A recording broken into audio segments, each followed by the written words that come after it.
ఏదో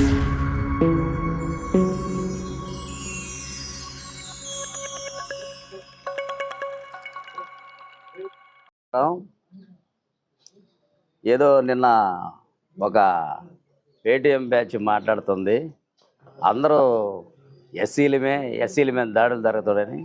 ఈరోజు మేము వైఎస్ఆర్ పార్టీ కావలి నియోజకవర్గ ఇన్ఛార్జి రామిరెడ్డి ప్రతాప్ కుమార్ రెడ్డి గారి కార్యాలయంలో ప్రెస్ మీట్ పెట్టే పరిస్థితులు మీరు ఏర్పాటు చేసే పరిస్థితికి వచ్చారు.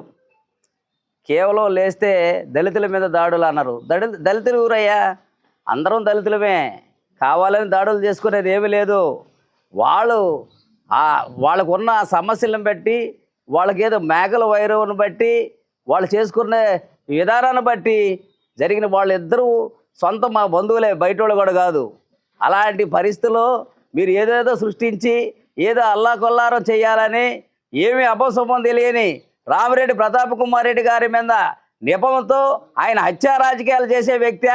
ఈ నియోజకవర్గంలో కావిలిపట్నంలో అందరికీ తెలుసు. ఈరోజు 2 పర్యాయాలు గెలిచాడు, మళ్ళీ మూడో పర్యాయం 29లో గెలవబోతున్నాడు. రాష్ట్రంలో జగన్మోహన్ రెడ్డి రాబోతున్నాడు.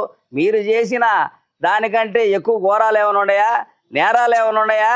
అవి మీరు అరెస్టులు, ప్రెస్ మీట్ మాట్లాడితే అరెస్టు, ఇంకేమైనా కదిలిస్తే అరెస్టు, ప్రతి దళితుడిని మీరు అరెస్ట్ చేసిన రూపం లేదా? ఎందుకు లేదు?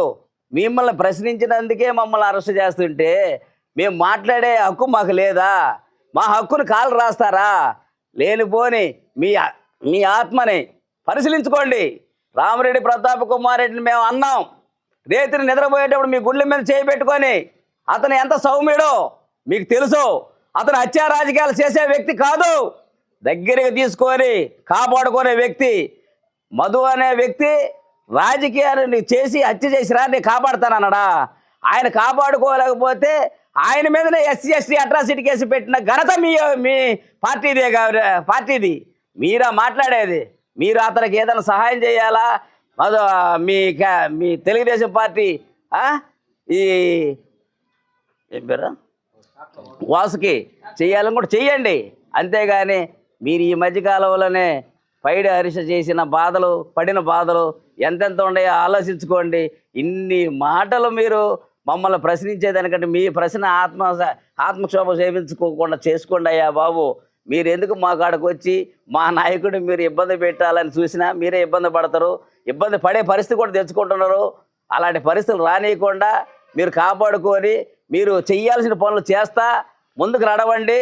మీరు ఎవరికి పెన్షన్ రాలేదు, ఎవరికి ఇళ్ళ స్థలం వచ్చేసినాయి, అందరికీ ఇచ్చేసాం, మేము అందరికీ మా కూటమి పార్టీలు అందరికి ఇచ్చేసాం అని చెప్పుకోబడుతున్నారే కానీ ఎవరికి ఇచ్చింది లేదు, సహాయం చేసింది లేదు. అది కేవలం వైఎస్ఆర్ జగన్మోహన్ రెడ్డి హయాంలో వచ్చినాయి తప్పక ఈరోజు అనుభవించిన పరిస్థితి ఎవరికి లేదని మేము ఈ ప్రెస్ మీట్ సందర్భంగా తెలియజేసుకుంటున్నాం.